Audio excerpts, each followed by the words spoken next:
अस्सलाम वालेकुम viewers, welcome to my YouTube channel. Hope so you are doing well.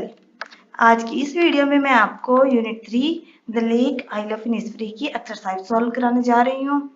मेरे साथ साथ रहिएगा और अगर आप मेरे चैनल पर न्यू हैं तो काइंडली मेरे चैनल को भी सब्सक्राइब कीजिए ताकि हमें मोटिवेशन मिल सके। मूव करते हैं हमारे आज के लेसन की तरफ। यह reciprocal pronoun and reflexive pronoun. Reciprocal pronoun ये नाउन की ही एक काइंड है। बेसिकली दो तरह के रेसिप्रोकल प्रोनाउंस पाए जाते हैं, one another and each other. One another को हम तब यूज करते हैं जब हम दो से ज्यादा चीजों के बारे में बात कर रहे होते हैं, और ईच अदर को हम तब यूज करते हैं जब हम दो लोगों के बारे में या दो चीजों के बारे में बात कर रहे होते हैं। एग्जाम्पल्स देखते हैं। Laiba and Maham are playing with each other. Laiba and Maham दो लोग हैं ना, तो इनके लिए हम जो प्रोनाउन यूज करेंगे वो ईच अदर का यूज करेंगे। नेक्स्ट सेंटेंस है Ahmad and Adnan share their lunch with each other. यहाँ अहमद और अदनान ये भी दो लोग हैं, इसीलिए हम ईच अदर का प्रोनाउन यूज करेंगे।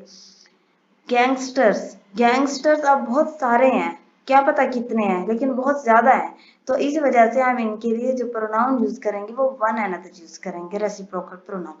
The two countries trade with one another. अब खुद देखें, एक कंट्री में इतने लोग ताजिर होते हैं, दूसरे कंट्री में भी बहुत सारे लोग ताजिर होंगे। जब वो दोनों कंट्रीज तिजारत कर रहे हैं एक दूसरे के साथ, तो उनके लिए प्रोनाउन यूज होगा वन एंड अदर, क्योंकि वो दो से ज्यादा लोगों पर मुश्तमिल हैं।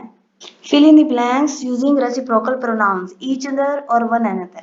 वन अनदर और ईच अदर इन दो रेसिप्रोकल प्रोनाउंस को यूज करते हुए ब्लैंक्स को फिल करना है। मैंने ऑलरेडी ब्लैंक्स फिल कर रखी हैं। वी हेल्प डैश अलॉट, हमने मदद की बहुत ज्यादा।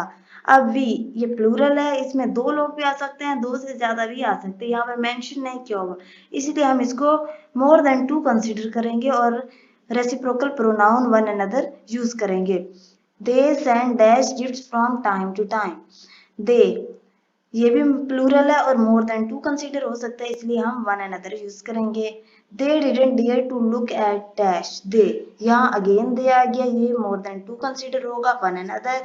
आमना and Mohsin love each other. Aamna and Mohsin दो लोगों का जिक्र किया हुआ है यहाँ पर, इसीलिए ईच अदर यूज होगा। नेक्स्ट है रिफ्लेक्सिव प्रोनाउन। रिफ्लेक्सिव प्रोनाउन 7 तरह के होते हैं। हर पर्सनल प्रोनाउन का एक डिफरेंट रिफ्लेक्सिव प्रोनाउन होता है। आपको इन पर्सनल प्रोनाउन से याद रखना पड़ेगा कि उसका रिफ्लेक्सिव प्रोनाउन क्या है। आई का रिफ्लेक्सिव प्रोनाउन होता है माई सेल्फ, मतलब मैं खुद। जो मीनिंग खुद के फॉर्म में आए ना, वो कहलाता है रिफ्लेक्सिव प्रोनाउन, जो अक्स देता है कि ये काम मैंने किया है, तुमने किया है या किसी और ने किया है। वी आवर सेल्फ ये प्लूरल है, सेल्फ जिसके एंड में है वो सिंगुलर है और जिसके एंड में सेल्फ यूज किया हुआ है वो प्लूरल है। यू ये सिंगुलर भी होता है, प्लूरल भी होता है। यू में एक शख्स भी आ सकता है और एक से ज्यादा लोग भी आ सकते हैं। अगर एक का जिक्र किया हुआ है तो आप यूर सेल्फ यूज करेंगे, अगर एक से ज्यादा का जिक्र किया हुआ है तो आप यूर सेल्फ यूज करेंगे। ही किसी लड़के के लिए आप हिम सेल्फ यूज करेंगे। शी लड़की के लिए आप हर सेल्फ यूज करेंगे। इट के लिए इट सेल्फ यूज होगा। इट का जिक्र तब करते हैं जब हम किसी छोटे बच्चे की या किसी बेजान चीज की या किसी जानवर का जिक्र कर रहे होते हैं, तब हम इट यूज करते हैं और उसके लिए रिफ्लेक्सिव प्रोनाउन यूज होता है इट सेल्फ। और दे ये प्लूरल के लिए यूज होता है और इसका रिफ्लेक्सिव प्रोनाउन है देयर सेल्व्स। रिफ्लेक्सिव प्रोनाउन की डेफिनेशन देखते हैं। Reflexive pronoun are used when the subject as well as object is the same person। जब subject भी वही हो और object भी वही एक शख्स हो, तब reflexive pronoun यूज करते हैं। और ये reflexive pronoun हमेशा self या selves पर end होते हैं। ये इस तरह के वर्ड्स होते हैं जो मैंने आपको भी बताया, myself, yourself, himself, herself. Examples देखें, शी कट हर हेयर, यहाँ समझे डैश है, डैश यस्टरडे। अब शी के लिए मैंने भी आपको क्या बताया, रिकॉल करें जरा, क्या प्रोनाउन था। शी के लिए हमने यूज किया था हर सेल्फ। और यू के लिए क्या यूज किया था, you are too young to do it. You एक है ना, एक के लिए हम यूर सेल्फ यूज करेंगे। अगर एक से ज्यादा लोगों का यहाँ जिक्र होगा तो फिर हम यूर सेल्फ यूज करेंगे। Fill in the blanks with suitable reflexive pronoun. जो सुटेबल रिफ्लेक्सिव प्रोनाउंस है उनको यूज करते हुए ब्लैंक्स को फिल करना है। Number 1, Rashid bought this T shirt. Rashid किसी लड़के का जिक्र हो रहा है ना, लड़के के लिए रिफ्लेक्सिव प्रोनाउन था हिमसेल्फ। नेक्स्ट अनीला लड़की है, लड़की के लिए रिफ्लेक्सिव प्रोनाउन क्या था? शी के लिए रिफ्लेक्सिव प्रोनाउन है हरसेल्फ। आई के लिए रिफ्लेक्सिव प्रोनाउन था my self. Adeel and cream collected the stickers. Adeel and cream ये प्लूरल है और ज्यादा है ना, इसी वजह से हम इसके लिए प्रोनाउन यूज करेंगे themselves। नेक्स्ट है subject verb adverb pattern. Subject verb adverb pattern, SVA pattern. अगर तीनों चीजें मौजूद हैं किसी भी सेंटेंस में, सब्जेक्ट भी है, वर्ब भी है और एडवर्ब भी है, तो हम इन तीनों को इस तरह से राइट करते हैं। यहाँ टेबल देखें, सबसे पहले हम सब्जेक्ट लिखते हैं, उसके बाद हम वर्ब लिखते हैं, उसके बाद हम एडवर्ब लिखते हैं। सब्जेक्ट क्या होता है? वो चीज जो काम कर रही होती है, किसी भी सेंटेंस में जो काम करने वाला होता है उसको कहते हैं सब्जेक्ट। और वर्ब क्या होता है? एक्शन, जो काम हो रहा होता है उसको कहते हैं वर्ब। और एडवर्ब वो होता है जो इस वर्ब को क्वालिफाई कर रहा होता है, वो एडवर्ब कहलाता है। फॉर एग्जाम्पल लाइबा लॉफ्ट, हंसना, ये काम है ना लॉफ्ट। और कौन हंसा है? लाइबा हंसी है, जाहिर है तो हंसने वाला जो है वो सब्जेक्ट होगा, लाइबा सब्जेक्ट होगी। और किस तरह से हंसी है? लाउडली। ये लाउडली क्वालिफाई कर रहा है इस वर्ब को, वर्ब के बारे में बता रहा है कि वो किस तरह से हंसी है, तो ये लाउडली, ये एडवर्ब होगा। फ्लावर्स आर एवरीवेयर, फूल हर जगह मौजूद हैं। फ्लावर्स सब्जेक्ट है, वर्ब ये हेल्पिंग वर्ब यूज है आर, और एवरीवेयर एडवर्ब है। Identify adverb in the following sentences and in circle it. जो ये सेंटेंसेस दिए हुए हैं इनमें से एडवर्ब को आइडेंटिफाई करना है। पहले सेंटेंस में ही स्विम्स वेल, इस सेंटेंस में ही सब्जेक्ट है, स्विम तैरना ये काम हो रहा है, एक्शन है, तो इसलिए ये वर्ब है। अब इस वर्ब को क्वालिफाई कर रहा है ये साथ वाला वर्ड वेल। वेल मीन्स खूब, अच्छी तरह, वो अच्छी तरह तैरता है, ये अच्छी तरह क्वालिफाई कर रहा है इस स्विम को, तो ये वेल एडवर्ब होगा। Asad laughs loudly, Asad subject है, लाफ्स वर्ब है, लाउडली एडवर्ब है। The dog jumps high, the dog ये सब्जेक्ट है, जम्प्स वर्ब है और हाई एडवर्ब है। Apples are everywhere, apple subject, are verb, everywhere adverb. Next है subject verb and noun pattern. Subject verb और noun, अगर ये तीनों चीजें मौजूद हैं किसी भी सेंटेंस में तो इनको कैसे राइट करेंगे? सबसे पहले सब्जेक्ट लिखेंगे, उसके बाद वर्ब लिखेंगे, उसके बाद नाउन लिखेंगे।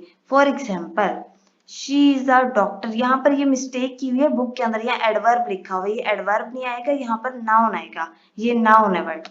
सब्जेक्ट वर्ब और नाउन पैटर्न है। She is a doctor, she subject है, इज वर्ब है और डॉक्टर नाउन होता है किसी भी चीज का नाम। नाउन पर मैंने डिटेल में एक वीडियो भी बनाई है, आप चाहें तो वो भी सर्च करके देख सकते हैं, मेरे चैनल से आपको इजीली मिल जाएगी।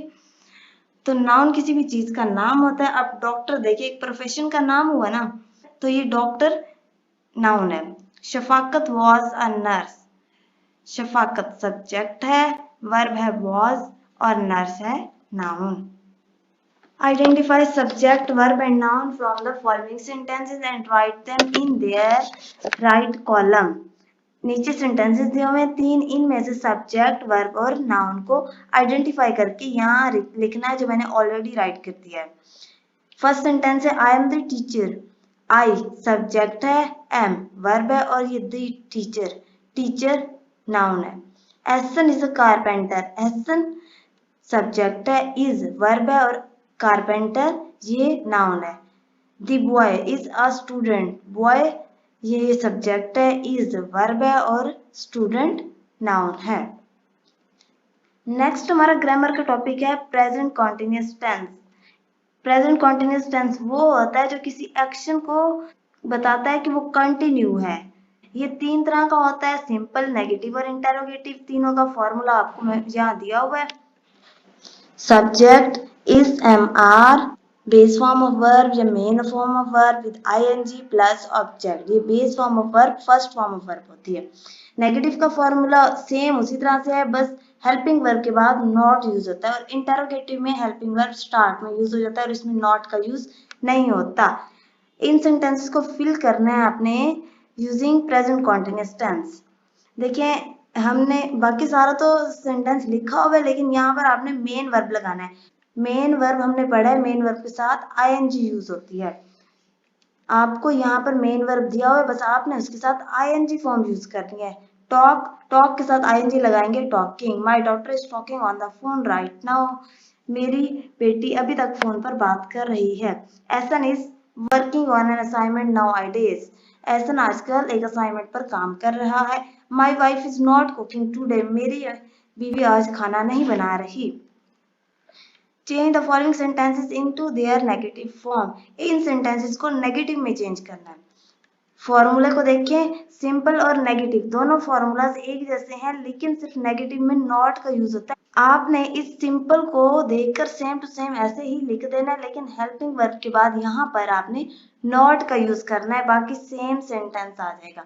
ये सब्जेक्ट है, दे आर हेल्पिंग वर्ब है, नॉट यूज हुआ है, उसके बाद मेन वर्ब with ing.